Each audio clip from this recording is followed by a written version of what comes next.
Okay, so get this. We got this really cool suggestion for a deep dive, and it's all about debunking myths, Mm-hmm. like popular misconceptions. You know, those things that everyone thinks is true but actually isn't. Yeah, yeah. But here's the twist, and I think this is really brilliant. It's using comedy to debunk them. So yeah, debunking myths 101, Love it. using comedy. I mean, come on, who doesn't love a good laugh, Right. right? But imagine if that laughter could also like make you smarter. I think it's a really, really interesting concept. I'm super excited about this one. What do you think? It's really clever because sometimes like facts and figures and all that serious stuff can kind of bounce off people, right? Totally. But humor, it's like it sneaks past our defenses. It makes Hmm. us more receptive to new information. Right, exactly. Like think about it, when you're laughing, you're relaxed, you're open, you're not, putting up walls or being all defensive. Yeah, yeah. And I guess when you're in that kind of like open, relaxed state of mind, Yeah. you're more willing to listen, maybe even change your mind about something. Right. You're more likely to consider different The perspectives. humor kind of disarmed you in a way, right? It makes you more approachable. Absolutely. And it's more engaging too. Who wants to sit through a dry lecture when you can learn something while having a good time? True, true. So yeah, I think using humor to debunk myths is a really, really powerful approach. Yeah. Okay. So we're on the same page about how effective this can be, but I do have one little concern. Like, couldn't humor also kind of backfire? What do you mean? Like, I'm just thinking, could people just dismiss the information as a joke? Oh, yeah, I see what you're saying. That's definitely a risk. I mean, if the humor is too silly or if it makes light of something that's actually really serious, yeah, that could undermine the message. Exactly. But I think it's all about finding the right balance, like using humor that's clever and insightful and maybe even a little bit thought-provoking. Like think about satire, for example. Yeah, yeah. Satire can be incredibly effective at debunking myths because it highlights the absurdity of something. It kind of holds a mirror up to the ridiculousness of a belief and makes it harder to hold on to. Yeah, I get it. So it's not just about making people laugh. Right. It's about using humor to make them think. Exactly. Okay, so that makes sense. Now, I've got to ask, what about the classic myth, the one that we all probably grew up hearing, the whole "we only use 10% of our brain" thing? Like, Okay. I got to be honest, part of me is still a little sad that it's not true. Like, I had all these fantasies about unlocking my hidden potential and becoming some kind of like super genius. Right, I know, right? It's such an appealing idea, and it's been around for so long. It's like this persistent myth that just won't die. But the reality is, it's just not true. Okay, so why is this myth so sticky then? Why do people keep clinging to it?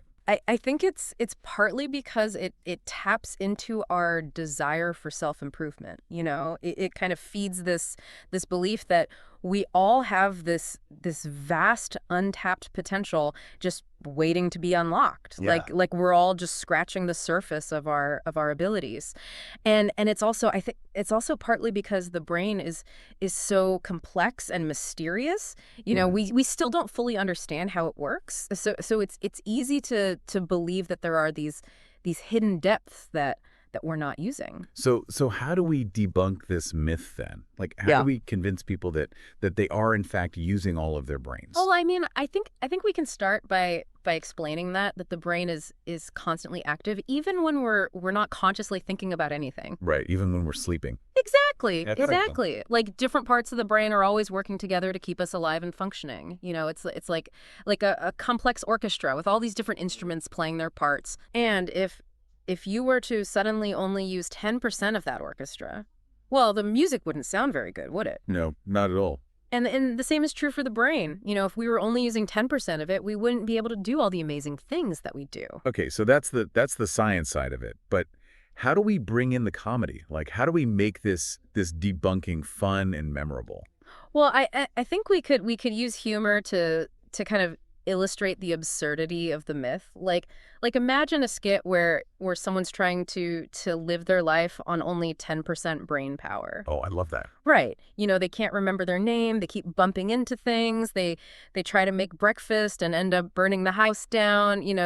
Their day is just this hilarious disaster because they're only using a tiny fraction of their brain. That's brilliant. Yeah, The- it's like taking the myth to its logical extreme. Exactly. Okay. Or what about a stand-up routine? Mm. Like a comedian riffing on all these brain myths, but then like weaving in the real facts amidst the jokes. Oh, I love that idea. It's like sneaking in a little education under the guise of entertainment. Exactly. Yeah, because when people are laughing, they're more likely to remember what they've heard. Right. It's like making learning sticky. Exactly.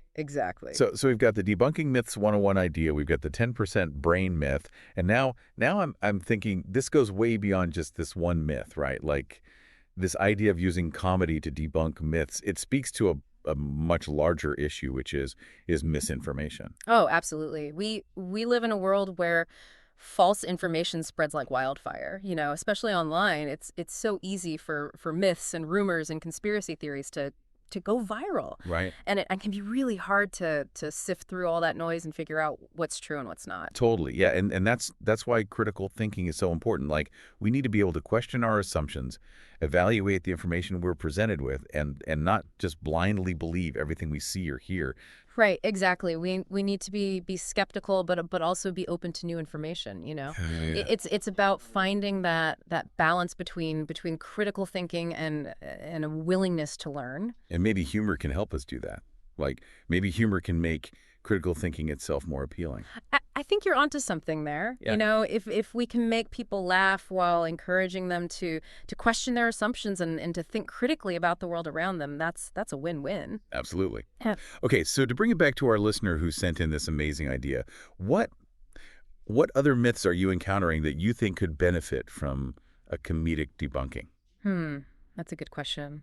There's the myth that vaccines cause autism, which is incredibly harmful and has been debunked time and time again by scientific evidence. Right.